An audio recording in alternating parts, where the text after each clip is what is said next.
Welcome to Dyed Green. I'm Kate McCabe. And I'm Max Sussman. Kate, one of the things that I have noticed about Ireland, it took me a little while to kind of like put it into words, and it's kind of related to our travel planning, but it takes a really long time to get from one part of Ireland to another part, and I think there's a few reasons. One is that the roads are kind of windy, but I think like a really big part is that there is so much more, like the density of things is so much higher from in between one place to another as compared with taking a road trip in the US where you can like drive for 10 hours and like you might pass through a couple small towns depending on where you are, but you can take a 5-hour drive through the US and just see a lot of cornfields and a lot of empty roads. And if you try to drive it's hard to drive 5 hours across Ireland, but even if you take like an hour drive, there are so many things to see and so many things to learn about and so many little places to stop off on the side of the road, historical features, architectural buildings, castles, ring forts. There's like all kinds of stuff going on. And I think it's just one of the really super special, unique things about Ireland is how much there is contained within the land in each, in every square inch has history.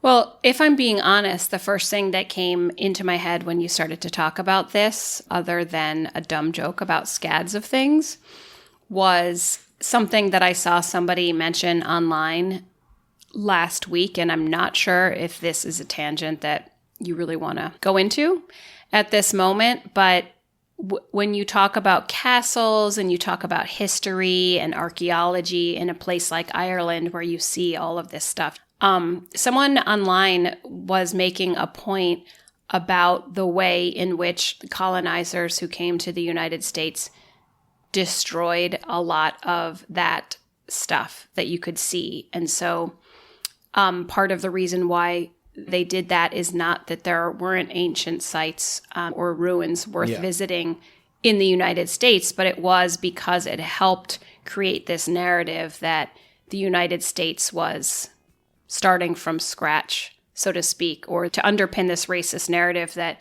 there was no one or nothing here before they came in. Yeah. Which I'm sure is something that has happened in a lot of different places around the world.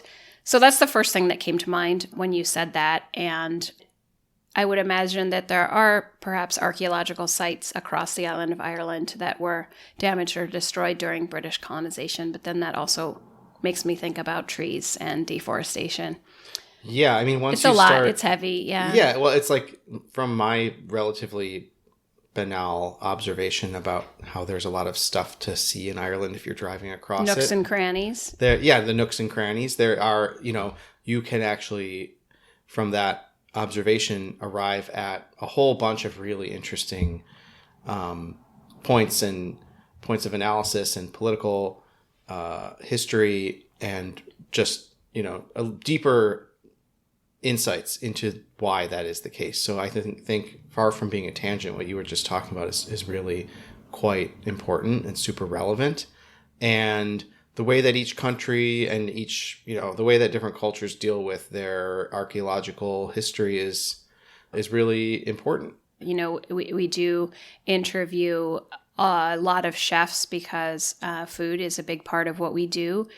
But just the cross sections and the little the nodes and the cross pollination, I think, amongst all of the subjects that we deal with on this podcast, never ceases to amaze me, and it's like peeling an onion. There's so many different layers to it. Just to like pick up on the thread of what we were talking about, you were saying, like I was talking about how there's that density, and then you were talking about how that might be.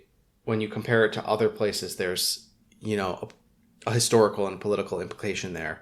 And so I guess what I would pick up from that is to say that, like, we keep finding areas of interest on this show where there's something that you think you understand. And then when you talk to somebody, you realize how there's just these deeper layers of meaning for everything and how so many of these issues are interrelated and connected, We know it's true of food. Like, you can't talk about food without talking about politics and history and the environment and, immigration and workers' rights and all these other things. And it's like, well, of course that's, we didn't know that's true of archaeology, but our guest on today's show helped us kind of make sense of that as well. One of the really interesting things about Ireland's story, which we talk about with our guest on today's show, is the role that archaeology played in developing Ireland's sense of self post-colonization after Ireland won its partial independence. When Ireland became independent in the 1920s, and what some of the repercussions of that were that continue to this day. Well, we've got a great guest on today's show to talk about all these issues and more. Kate, do you want to tell them? Yes. Neil Jackman is our guest. He is an archaeologist, and together with his wife, Roisin Burke, founded Abarta Heritage, which is an organization whose mission is to educate people about Ireland's ancient sites and to preserve them as well. Neil is also the founder of TUA, which is a membership community for people who are really interested in archaeology in Ireland and want to go a little bit deeper. And through the membership, you have access to all sorts of online and in-person events and talks and itineraries. And I have been a member of it since its inauguration in about 2021. I'm not sure, but that was one of the reasons why I wanted to speak with Neil today and get him on the show. And we had a really great conversation. And as I like to say on every podcast, I always feel like I could have talked to Neil all day, and we hope to have him back on the show. So stay tuned.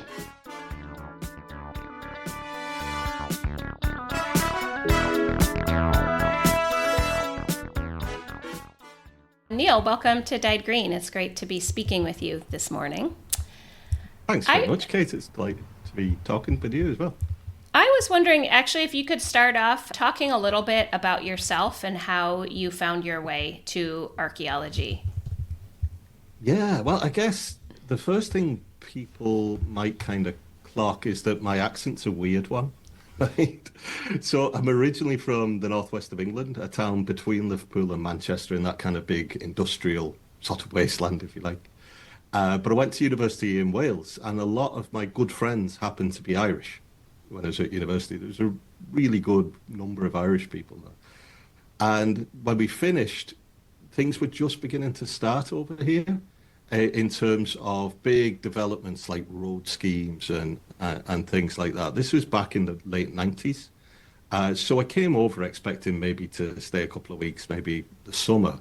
And 25 years later, I'm an Irish citizen with 2 kids and a wife and everything else. And I'm kind of stuck here for life now, which is wonderful. So I'm kind of neither one thing nor the other anymore. So my accent's a little muddled as well. So, but I got into archaeology. I was always really interested, I think, in people and in I remember being a little kid and my favorite sort of comics and stuff like that was Asterix. I don't know if you have Asterix over to the same extent. It was really big in Europe anyway.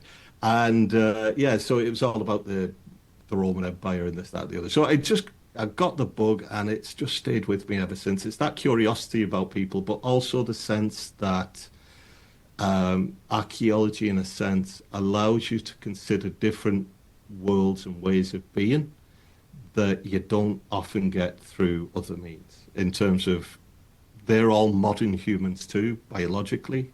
They have the same capacity as we do for intelligence and for, all of these different kind of skills, but they just have different toolkits to work with and perhaps a different cultural set of norms. So it gives you a really interesting insight into the way that different people through time have adapted to their surroundings and how their surroundings have been affected or adapted to them in turn as well. So it's a job that you can be curious in, and that's always the thing that kind of gets me into trouble. Is I'm always curious about stuff. So in terms of how I ended up kind of where I'm at now, so as I say, came over here 25 years ago. worked on big development schemes like road schemes. We'd go in. Ireland has some of the strictest heritage laws in the world, actually. So if you're doing a development, it's up to the developer to pay for all the archaeology to be removed beforehand. And it's what you call preserved by record in that case. You excavate everything, you take all the samples, you remove all the artifacts, and then you publish based on that. So on these road schemes, there was lots and lots and lots of sites all the way around. So I've excavated everything from, Mesolithic and Neolithic. You're going back kind of 7,000 years, and we'll get into some of that stuff hopefully a little later, all the way up to 19th century cottages, that people would have abandoned around the time of the famine. So it gives you a really kind of broad picture of Irish life throughout millennia, I guess.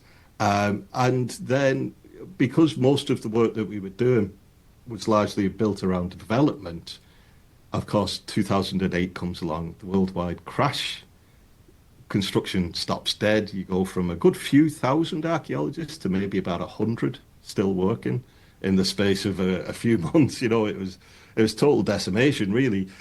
So I, like a lot of others, went off to Western Australia. I was surveying sites out there, out in the outback, which is a wonderful experience. But the whole time I kept thinking about, I'm not really suited to, 50 degrees weather walking around doing that. I really want to get back to Radio Old Ireland. And it was just something I kept thinking about. And I came back over, and I ended up actually working as a tour guide at Trim Castle for a couple of seasons.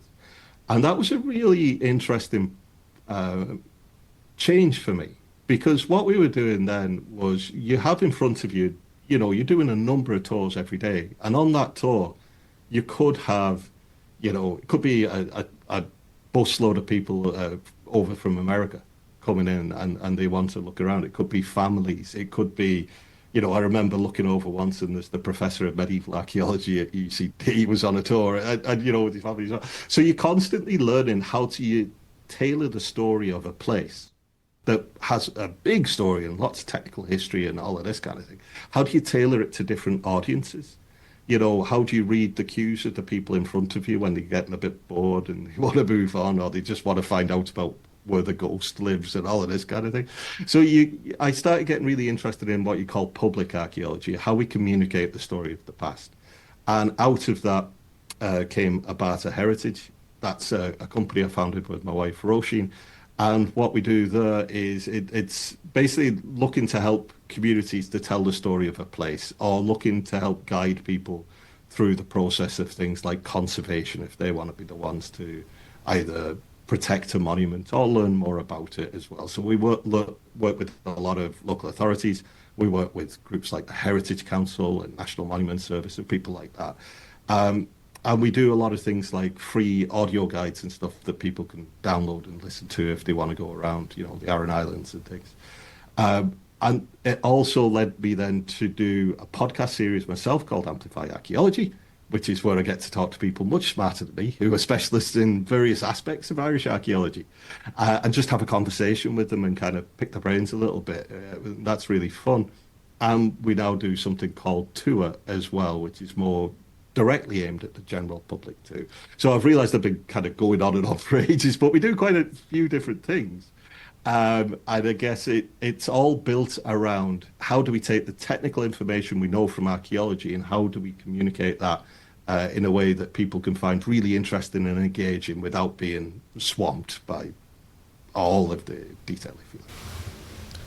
Thank you. Well, so this is a big question too, but what is unique about doing archaeology in Ireland?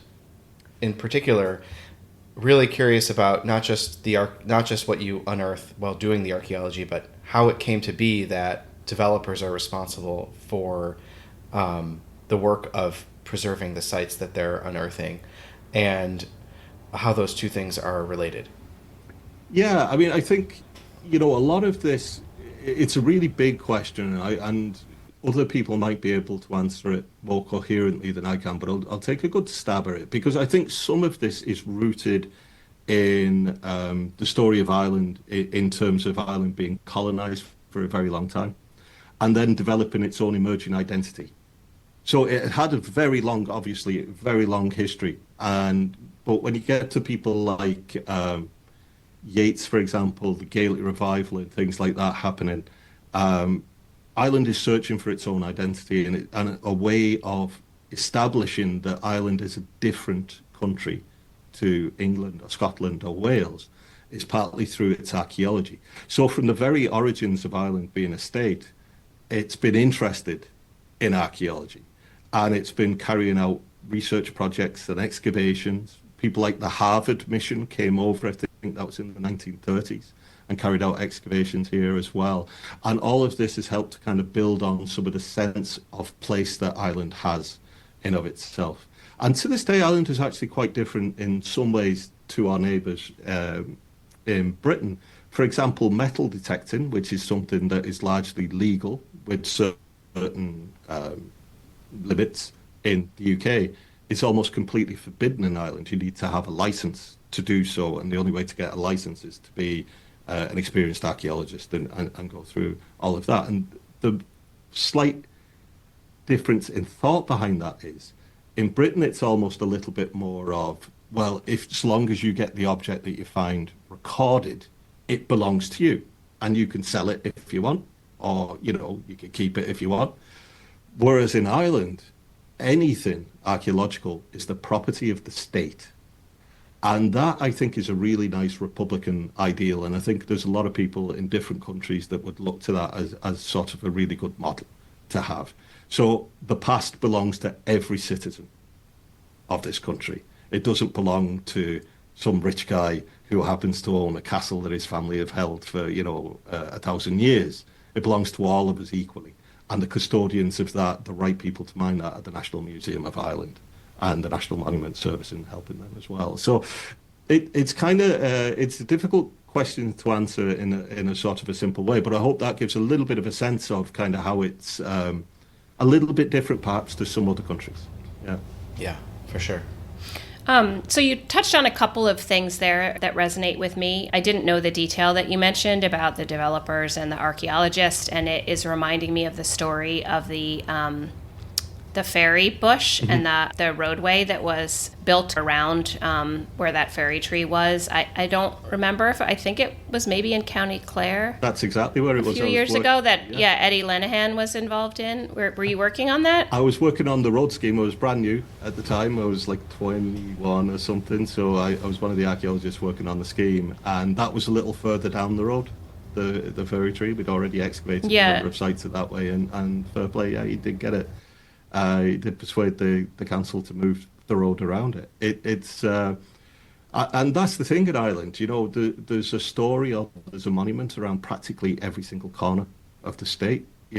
And it's always trying to find that path between, I guess, the needs of the present while respecting the past at the same time. And it's not always an easy balance to find.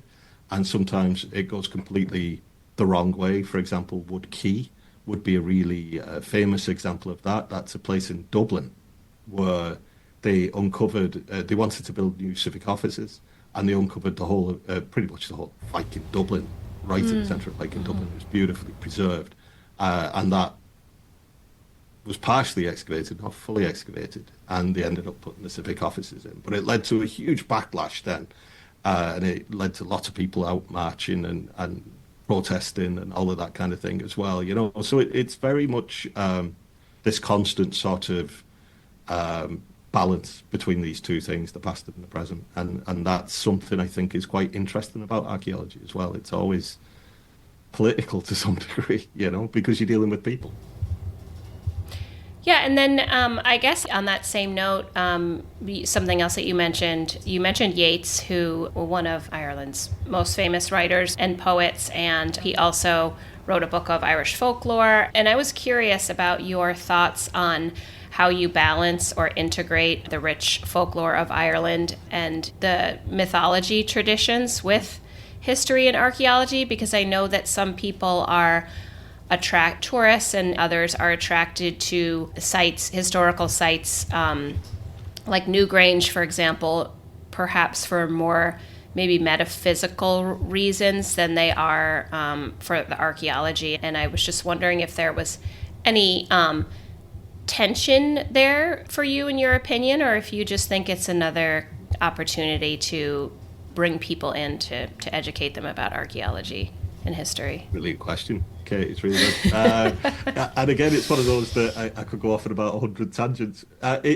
It's a really interesting one because the two do inform each other really well. You know, two of the I mentioned earlier that we do. One of the things that I'm really glad that we do is every month we have a different expert coming in giving a webinar on different aspects. And Dr. Marion Dowd gave a really good lecture on this exact subject on archaeology and folklore, and how the two things sort of intertwine in a lot of ways and can inform each other. There's lots of different ways and meanings that we can ascribe to a landscape. And essentially what we're trying to do is to make sense of our place and to tell a story about our surroundings that we have there in front of us. So with Ireland, you have this really deep depth of either sort of local folkloric tradition on one hand, and not some of these big sweeping myths going back to the Tarn and things like that, which are very ancient stories. And a great place, for example, where you see all of these layer into each other is at a place called Rathcroghan or Cruachan, and that's in County Roscommon near Tulsk.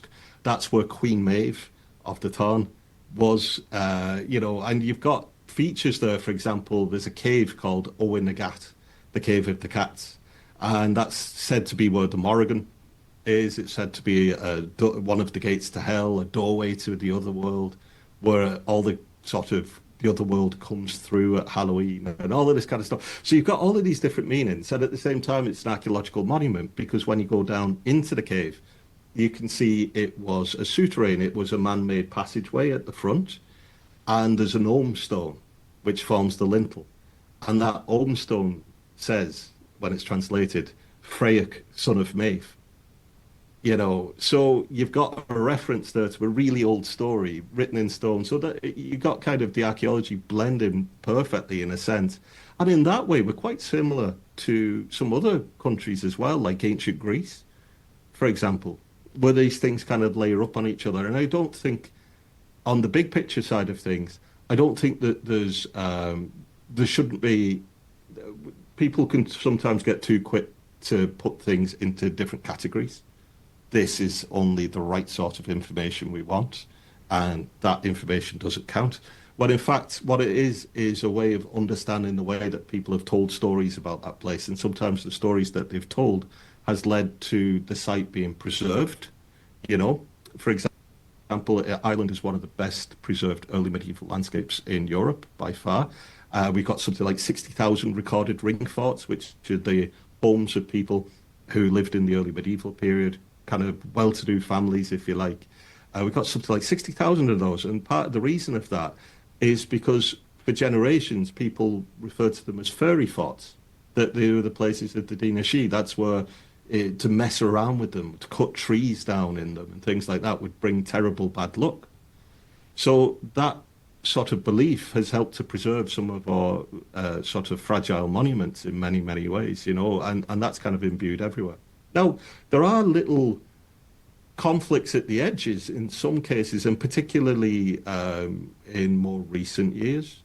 And that's by the way that we tend to use our monuments in a way as well. So, you know, we could get kind of off on a little tangent, but let's say kind of traditional religion, if you like, or traditional Christianity has sort of ebbed slightly in Ireland, let's say. It was always a very Catholic country, and like most Western countries, that sort of drifted. And people, I think, are seeking meaning in different ways.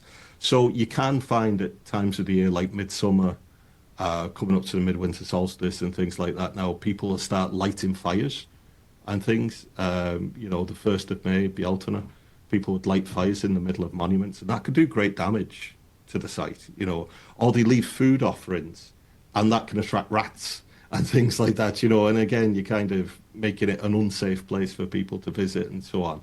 I have no problem at all anybody visiting monuments and perhaps with a completely different perspective than I would have over the monument. They might have ascribe a completely different meaning to it.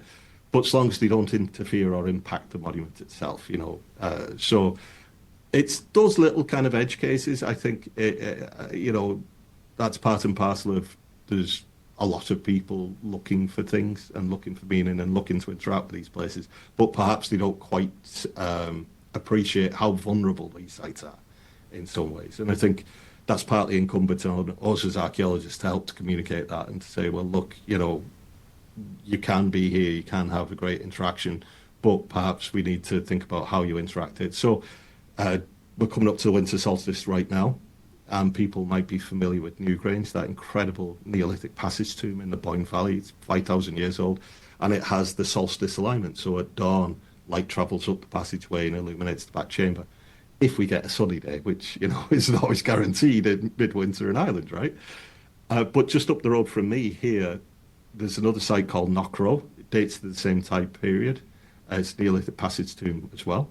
But that has an alignment with both the sunrise and the sunset. That's two passageways.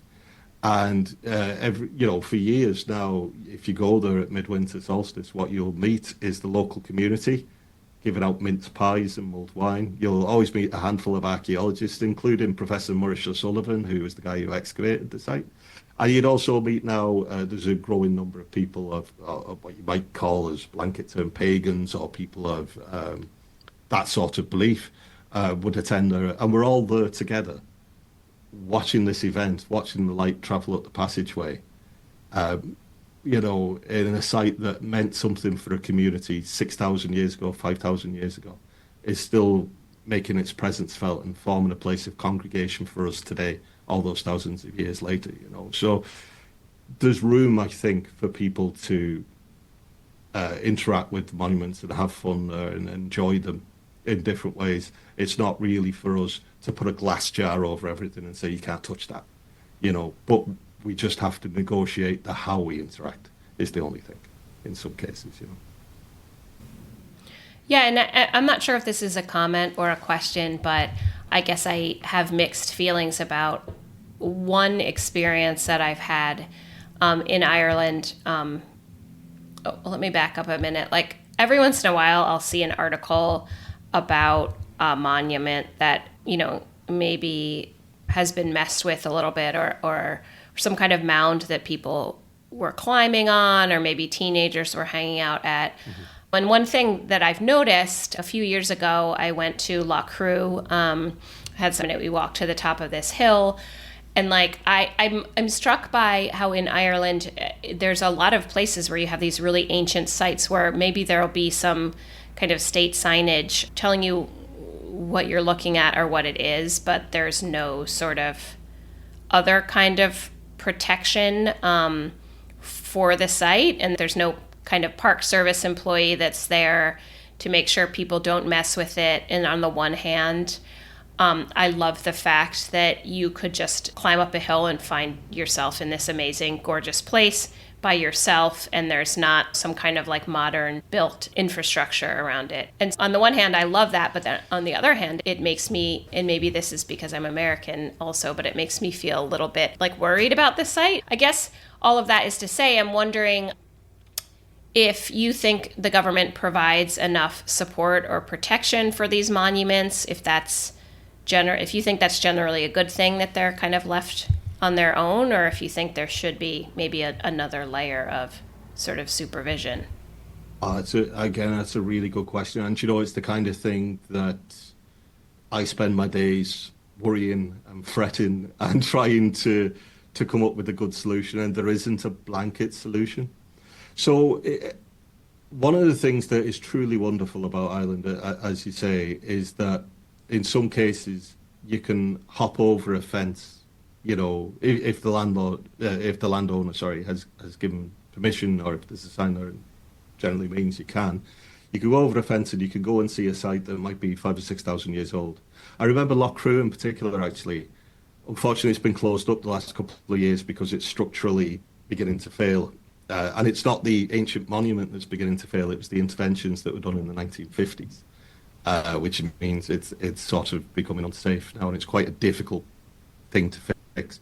But in any case, I remember going back before that, you could go down to this local centre, you'd leave a €50 deposit, and they give you a key with a wind-up torch, and you can go into this 5,000-year-old tomb and have it entirely to yourself all day, if you wanted. Looking at the art with the wind-up torch, it was the most. It's hard to explain what a feeling that is. It's staggering. You look at the art in there as well. It is breathtaking. It really is quite different to what the megalithic art. It's an amazing, amazing experience. And there's lots and lots of these sites all over the country, not just dating to that period, but dating to all periods, where you have this informal granted access. But what we've seen in the last kind of few years, and I think actually post-COVID, it seems to be slightly heightened, it's happening more, is that Carraquil, which is another series of passage tombs, and that's, again, these 5,000-year-old monuments, very similar to the one I was just describing at Loch Crew, apart from it doesn't have the same amount of art. But it's in this remote part up in the Brickleaf Mountains of Sligo, and again, you could have this incredible experience where you can go into the tombs, and you can see, and you can sit out, and you can think, or you can sit in the darkness. And some Aegis went in there and graffitied it horribly. They scratched Odin in over the things. It's never going to be fixed. That's going to be there in another 5,000 years' time. So that permissive access is now beginning to be questioned. And the state doesn't have the resources, or isn't applying the resources to man all of these remote sites. And it can't across the whole country because there's too many. So its natural reaction is to go, oh, well, that site's vulnerable. We're going to lock it up. So a site that for generations, or that I've been able to go in and experience, maybe my son won't be able to go in and experience, in a few years' time. And that would be a tragedy and a loss for the country. And it's not just applying to archaeology either. We're seeing this kind of, there was a story I noticed yesterday up on Croagh Patrick, the famous mountain in Mayo. There was a defibrillary, I never pronounced that right. There was one of those right on the summit of the mountain, and somebody went all the way up there and smashed it. A thing to save somebody's life. So there's a lot of casual vandalism from people who don't know better, right? Where they've scrawled the name over a medieval wall, and they've been an idiot, but they've not realised what they've done. And then there's deliberate damage, like in the case of Carraquil that I said, or that case with the defib up on top of Croagh Patrick. And you treat those two different things a little differently. We're at a really hard point where we're going to have to start looking at sites on a case-by-case basis and going, can we keep this site open anymore to the way that it has been?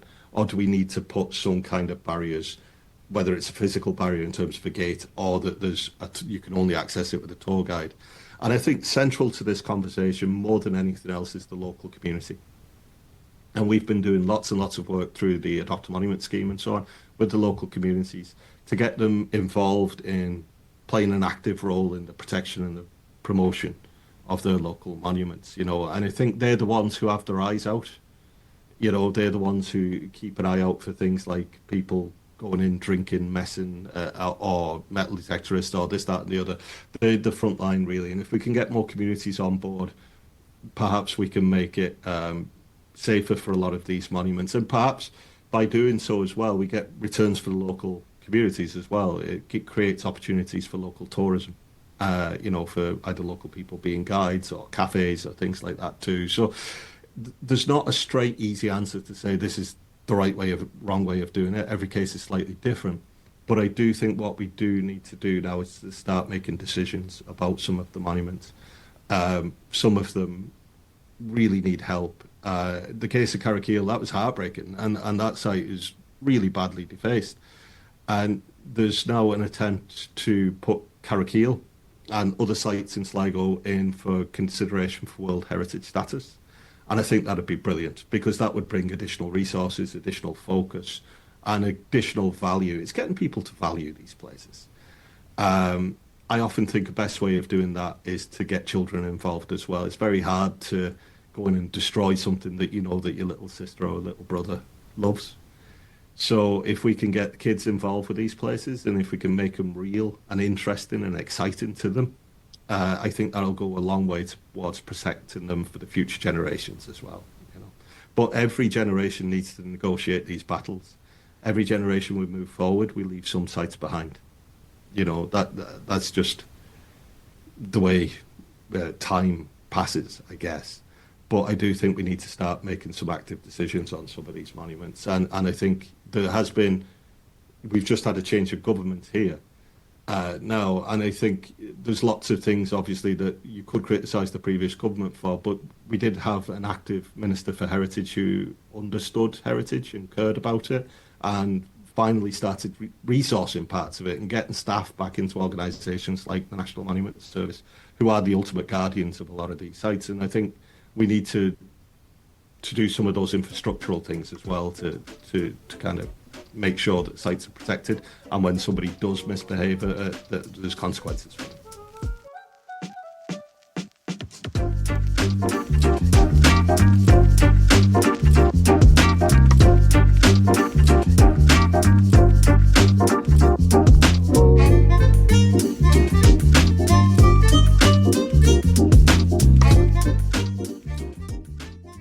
I'm not sure how strong this analogy is, but we have a tour company and we bring people to various sites, and I'm struck by how we focus on small experiences, like 12 people or less, that size. And there are some places that we go to that just are, they're not looking for the 50-person bus to be pulling up to their side of whatever they're doing, 6 times a day, and just that there's quite a stressful effect on that in terms of infrastructure and staff. And so I guess it's kind of interesting to just think about that in a parallel with some of these archaeological sites, that increased visibility doesn't always automatically result in like what you're hoping for, kind of a thing. No, that's a really good point, Max. And you have to be careful in some ways, and I'm always trying to, for example, with tour, we feature lots of sites that are kind of off the beaten track, let's say, but I'm very careful that there's a whole host of sites that I would never put out there publicly, because they're beautiful, and I know that but they're also extremely vulnerable sites, and I know that if somebody takes a nice picture on Instagram, all of a sudden you could end up with a huge amount of focus on a particular place that isn't equipped to deal with that. There are certain sites which are well suited to kind of mass tourism. I always say Newgrange and the Bruna Bogna, for example, takes the hit for sites like Loch Crew to be that little bit more of a sort of smaller experience in a way, because they can process, they're set up and invested enough that they can process all of those visitors. I think a lot of sites as well, if you're there and you're part of one of these groups of about 40 people and so on, it can be hard, can't it, to really get a sense of the atmosphere of the place. It's all so busy.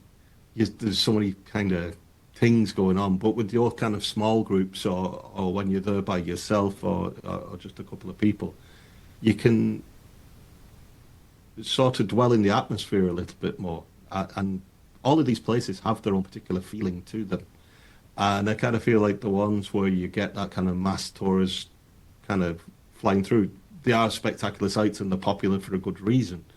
But they're the sites I tend to spend least time in myself, I think.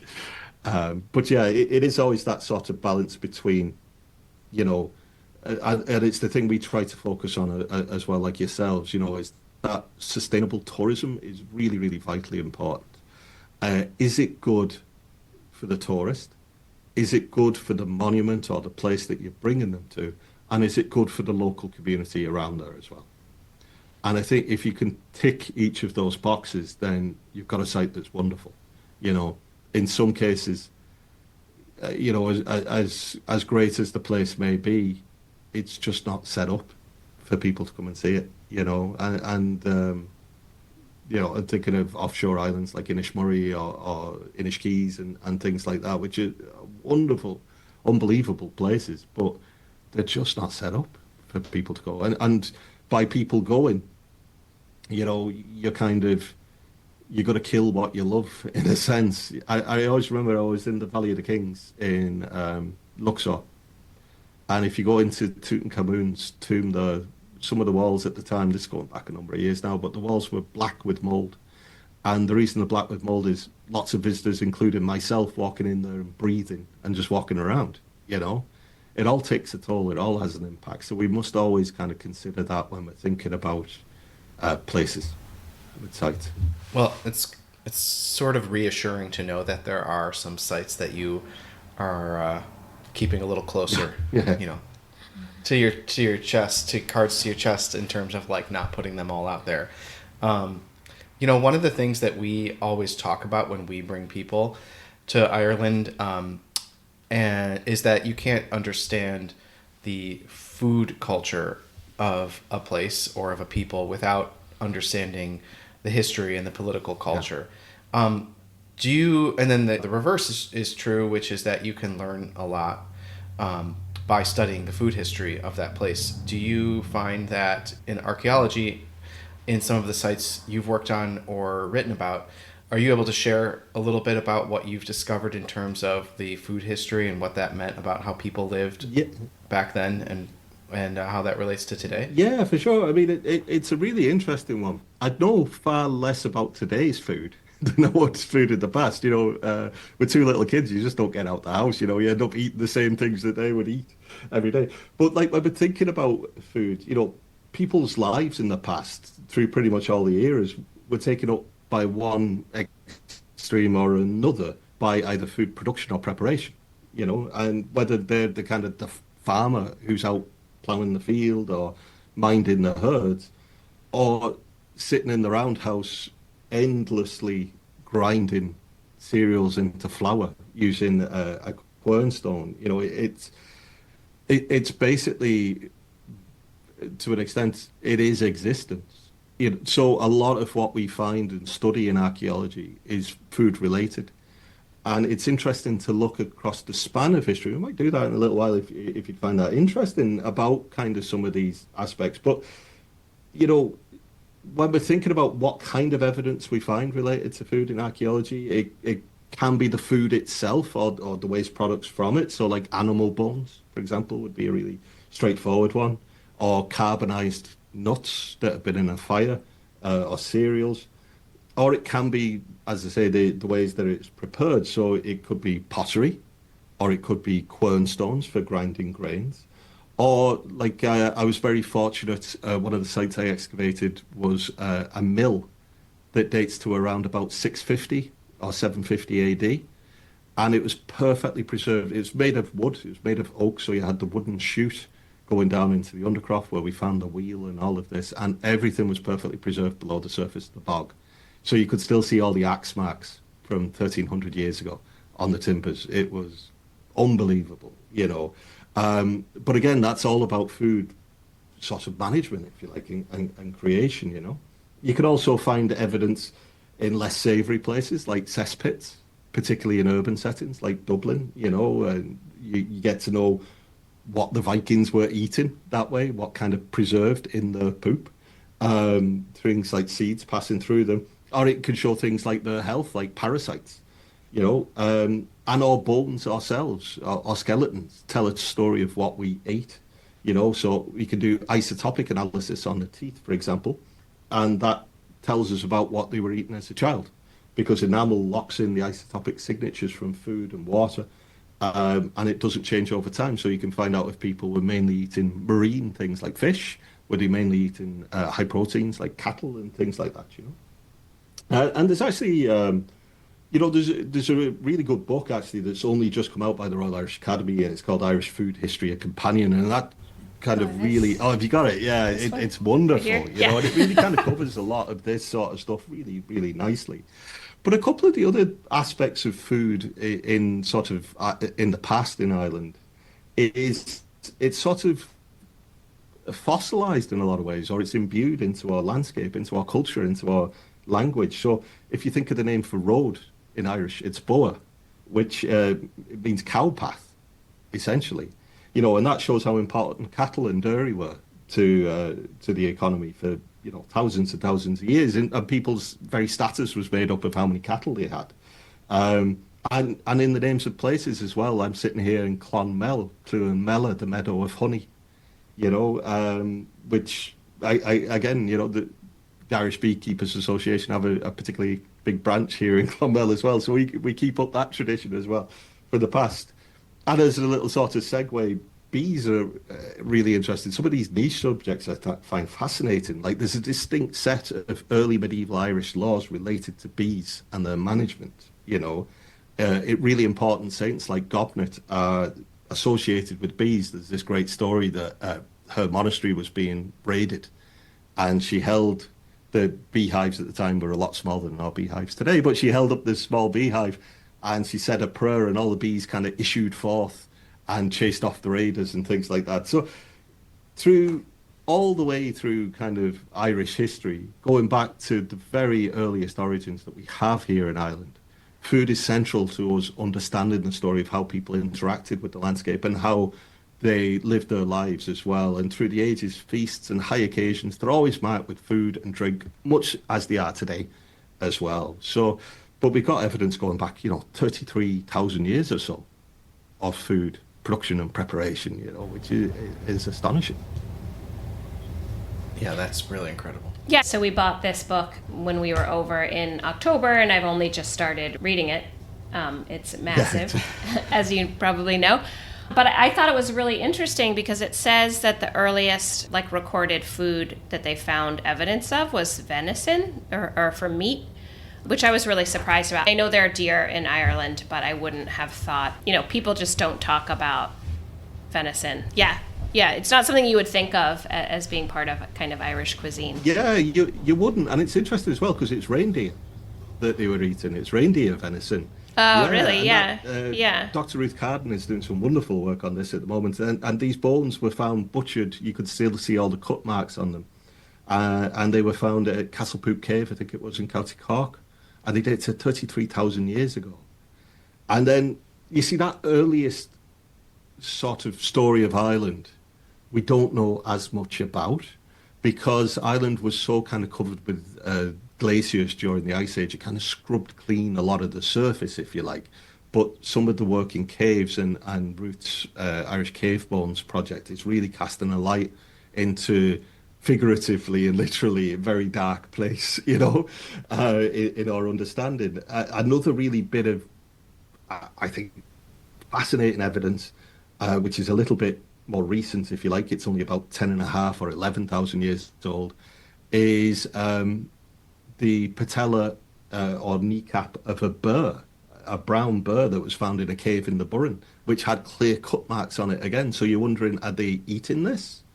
Or are they, is that being skinned or what's going on there with that? So it's astonishing to think really of people in the landscape at that time. But one of the really interesting things is that people bring their food with them, right?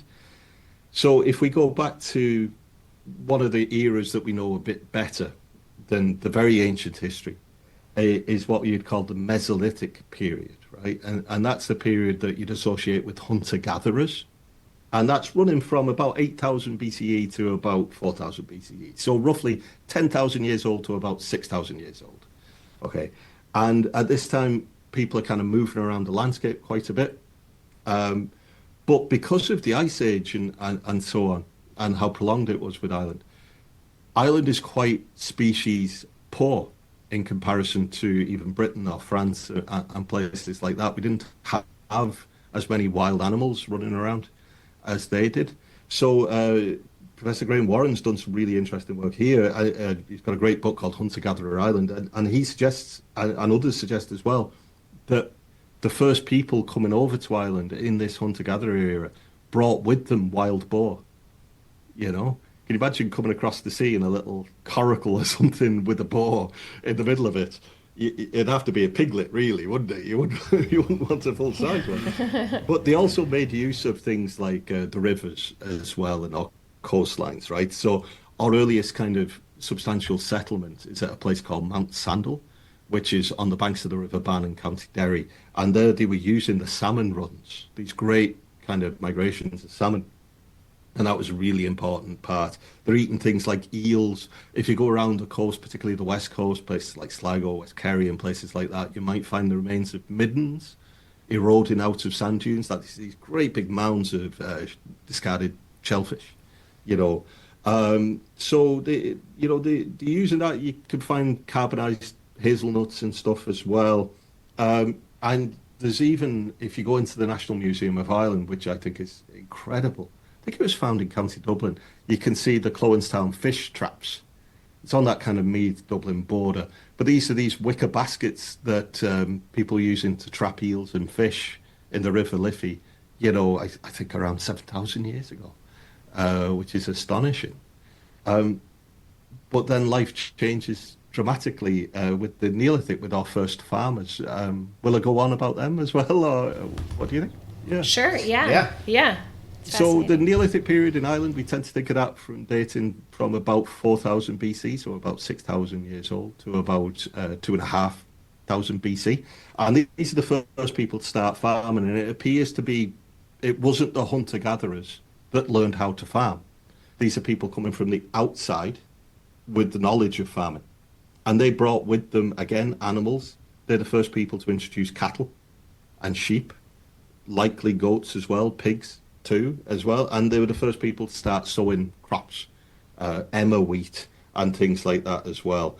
So this is the era, really, when you got the big megalithic tombs of Ireland, like the ones we've mentioned at Loughcrew and Newgrange and so on. And Dr. Jessica Smith's doing this really interesting study at the moment called Passage Tomb People, which is looking at how people lived who were creating these monuments, right? And one of the sort of outputs from that is to take all of the pottery that you find from this era and to do really careful analysis of the proteins of the lipids that are still there on the pots. So you can see, for example, that there's sort of dairy proteins in there, but we know from the bones that they were unlikely to have been able to process milk. They were kind of lactose intolerant to a certain extent, right? But it suggests from looking at the pottery that they were making cheese. So this is when cheese first arrives in Ireland. And of course, we got things like Cashel Blue and all of this, bean cheddar, all of this kind of stuff now that we're quite famous for. But these are the people that brought it in, And then moving on from those guys, it seems to be another group of people comes in around the Bronze Age, what we call the Chalcolithic era, which is when the first metal starts to be made and processed in Ireland. So copper and gold starts to appear. And food at that time seems pretty much similar to the Neolithic. But again, Ruth Carden has kind of found evidence that they begin to eat more goat, they eat horse, and they even eat dog in this era as well. So I don't know, was that a everyday thing, or was that at times of hardship that we just happened to find that evidence? There's a really interesting monument type that you find in Ireland called Fullocht Fears, and we used to hate finding them as archaeologists, because what they were these great big horseshoe mounds of burnt stones that was all cracked, mixed with charcoal. And after working on one of these for a day, you come out looking like a Victorian coal miner or something. It was hard physical labor, right? But what they used to do was they made a pit in the ground, and they'd often line that pit with either something like wattle or with moss or with stone, and the pit would fill with water. And they'd heat up stones on massive fires, and they put the hot stones into the water, and the water boils. Right? So the name Fullocht Fear suggests that they were used for processing deer, so boiling up deer. And people have tried experiments with this. Can you cook, haunches of deer in one of these? And you can. I would argue that it's tastier to roast it than it is to boil it in a puddle, essentially.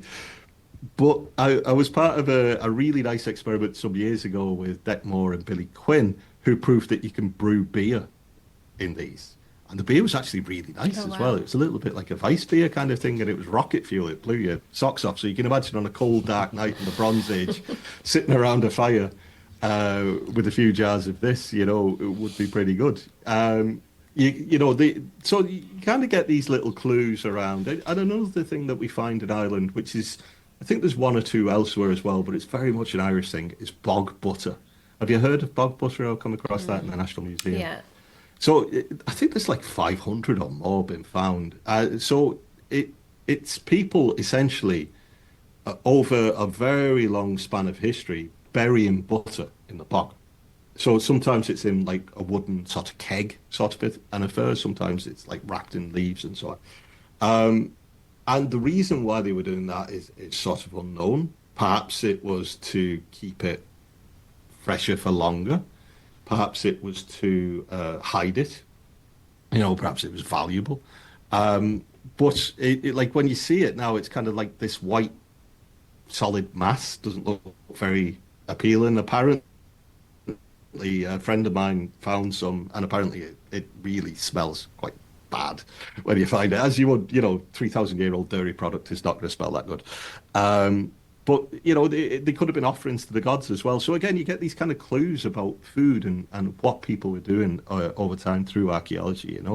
And as we move into the Iron Age, so from about 500 BC to 500 AD, we know less about that era. Strangely enough, it's not one that you encounter that often archaeologically. We don't come across the daily sites quite as much as we would for Bronze Age or Neolithic. But we have done work at some of these kind of mega royal sites like the Hill of Tara, for example, in County Meath. And what you find there are evidence of feasting on a very grand scale. So you'll even find little sherds of Roman pottery. You'd find pieces of glass and so on as well, showing that there's trade and importation going on. And you find huge amounts of cattle bone and pig bones as well. And actually, one of the really exciting finds recently was at Dromana, which is a little promontory fort near Howth, north of Dublin. And they found figs there, which is a really kind of interesting discovery. And then kind of moving forward in time to the early medieval period, things get a little easier because we get written records around this time as well. And you can find there's a lot of the early Irish law is related to the kind of items you should have in the household, some of which are food preparation items, how you should treat a guest. I mentioned the laws on bees and things like that, and cattle are all there as well. Bread is important at this time. Feasts are very, very formal affairs. There was this very stringent set order for when you could take your cut of meat, and God help you if you skip the queue at the Irish buffet, you'd be taken outside for a sword fight, I think. But there's always entertainment as well at these affairs, so you had musicians was really important, poetry, and you even had the bragator, a professional farter, comes into a class then as well. So as you're eating your dinner, you're being entertained in all manner of ways, some of which you think might put you off your dinner. But, we've got all of these references. How do you know that from an archaeological? We know that from historical. Yeah, so like it wouldn't unfortunately archaeological. I'm not sure what kind of physiological remains a professional farter might have that could be distinct. But historically, that would be impressive. Only the very best would leave. But that's it. Because we say, if you find the skeleton of an English longbowman from the medieval period, the skeletons are slightly deformed because of all the hours of pulling back these enormous bows, right? So their shoulders are so huge in comparison to everybody else. With a professional farter, I don't know. But yeah, Interesting. I guess it could happen. But yeah, historically, we get this kind of interlacing between history and archaeology once you get into the early medieval and medieval periods. And then I very quickly get out of my depth once we go past about the Tudors. I sort of get a nosebleed time-wise. I'm not as kind of strong on the information of those periods, but we get onto a pathway towards the foods that would become more familiar. When we're looking at the Tudors, for example, that's when the potato arrives that Ireland is so associated with, and that it's had a very sort of difficult or nuanced history with, let's say, because of the famine, of course.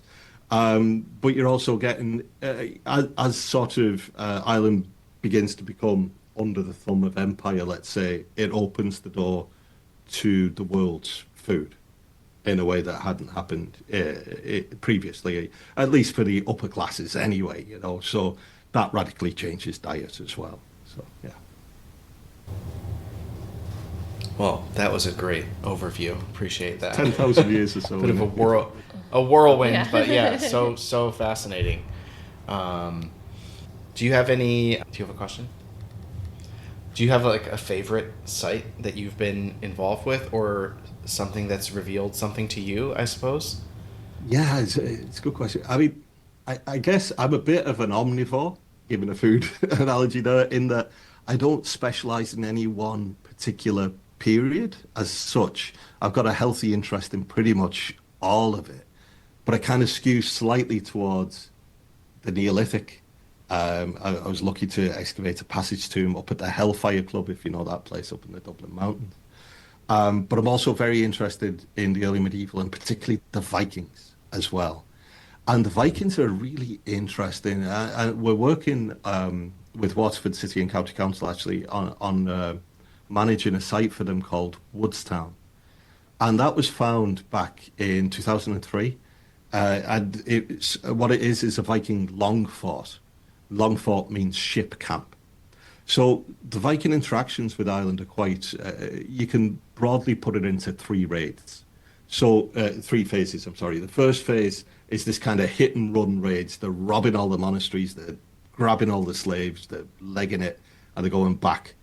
And then that's from about 750 to about sort of 830, thereabouts. They're kind of hitting and running constantly. And then there's this middle period in the middle of the 9th century when they start to build these camps where they stay for more than one season. They overwinter. They're overwintering camps. And Woodstown is one of these camps. And then afterwards, what happens is these camps develop into places quite often like Dublin or Waterford or Limerick or Cork. They become all major urban centres. But Woodstown is so interesting because it never developed.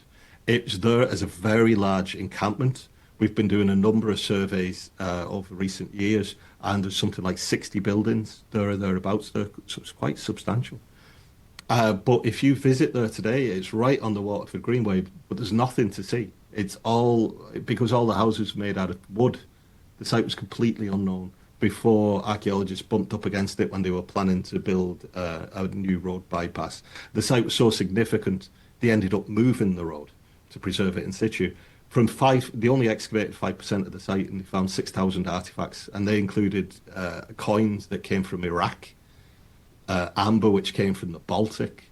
You know, it really shows how the Vikings kind of connected Ireland to this sort of wider world. So sites like that are particularly interesting to me because you kind of look in at lots of different ways of interacting. So you've got, how did people live when essentially they're surrounded by hostile kingdoms? You know, what was their political relationship with some of those kingdoms? Did they do a deal with one Irish kingdom to work with them against another one? Because Ireland at that time was split into all of these sub-kingdoms, for example. So that would be one that's kind of very live in my mind at the moment as an interesting place. And of course, the Vikings kind of do their own thing a little bit with food as well, you know, and some of the words like "ov" in Irish comes from the Viking word for egg and things like that, you know, so they kind of intertwine themselves a little bit into Irish culture, you know. So I find them quite interesting as well, but I'm pretty much interested in all of it, Max, and that's part of the reason I did the Amplify Archaeology podcast, because I got to sit down and these people who really specialize or focus in one particular aspect, I get to pick their brains on it, because I'm more, I guess if I specialize in anything, it's sort of the public archaeology. How do we engage people with the story aspect rather than any particular monument type? But there are certainly sites that I love to keep visiting. You know, and top of my list is Skellig Michael. And partly because, have you been to Skellig Michael? Have you had No, not yet. Partly it's the most beautiful and otherworldly place you'll ever go. And it's also slightly strange because it'll be so familiar to you. You would have seen it in so many pictures and so many books and even on Star Wars, that it almost feels like you know it. And then you get there. So it's this same sort of strange feeling that you get when you see a really big celebrity in the street. And you're like, hang on, I know them, but you don't know them. You just, you know what I mean? You've seen pictures. It's the same kind of feeling. But the other thing I'm slightly obsessed with outside of archaeology are puffins. And there's a colony of 8,000 puffins on Skellig Michael. And you basically, they're all sitting on the steps as you're trying to walk up the steps, and they're everywhere, you know. And it's, for me, it's very much like what paradise would be like in a particular way. So yeah, I love West Kerry in particular. I wrote a guidebook for the Wild Atlantic Way. So I was really fortunate in that experience in getting to be in every nook and cranny, you know, from the very tip of Malin Head in North Donegal, all the offshore islands, and then down through Kerry all the way to Kinsale and Cork. And those trips out to Skellig Michael, I think, will live long in my memory. It is such a special place. It really is. That's great. Well, before we sign off totally, I was wondering if you wanted to give the listeners a chance to get just to know where to follow you and find some of your work and your organizations and your podcast and your book, because there's so much there for people to connect with, as obviously you're so committed to the public side of archaeology. So yeah, can you just share a little bit about where people can find you, get more information? Yeah, thanks so much. Yeah, that's very good. Yeah, so I guess for the podcast, Amplify Archaeology podcast, and you'll find us wherever you enjoy Thy Green podcast as well. We're on all the usual places, Apple Podcasts as well. I think the best place to follow us in terms of socials is at Tour Ireland. That's TUATHA Ireland. And that's, like I say, we share lots of kind of our favourite places to visit, information on Irish archaeology and so on. And if they visit our website at tour.ie, they can find everything that we do there with the itineraries and the tours and the talks and all of that kind of thing, you know. But yeah, it's one of those things, you know. I've been here for 25 years, and as I say, I've been very, very fortunate to do the work that I do, and to get to write guidebooks for Ireland's Ancient East and the Wild Atlantic Way and so on. But I still feel like I've only scratched the surface of Ireland. There's so much more to it, you know, and it really is a phenomenal place to come, just to not so much run from place to place to place, but to dwell a little bit longer. If you go down to West Cork, let's say, or if you go down to the Dingle Peninsula, like we go every year to the Dingle Peninsula for our holidays, if you just spent a week in the one spot, you could easily fill your days going out seeing a vast array of different types of monuments and scenery and landscapes. Ireland, for a very small country, has this huge range of stories and landscapes to immerse yourself in. So it's a place that bears for repeat visits and for, I guess, going off the beaten track a little bit. So, you know, I think your podcast does a great job of showing that kind of variety of different types of aspects of life in Ireland, and, you know, from life today to life in the past, I guess. Lovely. Yeah. That's great. Well, thank you so much for sharing your work and your time with us today. It was we always say this, but we always mean it. It was a great conversation. We feel like we could have kept talking for hours. Yeah, absolutely. We'll have to have you on again. I'd love to. Yeah, you're very good. Thank you so much. It was a pleasure talking to you. Thank you. Thank you. You too. Thanks. Hey, everybody. Thanks for listening today. We just wanted to let you know that we're going to be taking a short break over Christmas and New Year's. We're going to have a nice relaxing time, and then we're going to be gearing up for 2025 with a whole bunch of new episodes. So stay tuned, and we've got some really exciting news happening in 2025. We can't wait to be back. Hey, Max, did you know that Jewish people have written most of the most famous Christmas songs? No. Yeah. Really? Like everything from like Rudolph the Red-Nosed Reindeer to like I don't know what. Really? Probably Frosty the Snowman or something like that. Is that why I love listening to Christmas music so much? Probably. You think there's hidden messages? Apparently they're working on me. Yeah. Whatever they are, I don't know. Yeah. So we're going to take a break. We'll be back in about 3 weeks with another episode, January 2025. This episode, our interview with Neil, is actually the 45th episode of Die Green. So in a couple months, we're going to be coming out with episode 50. We're going to have a little bit of a giveaway to celebrate that. And here's to wishing everybody a very happy Christmas, happy Hanukkah, happy New Year, all of the happies, and we'll see you in January.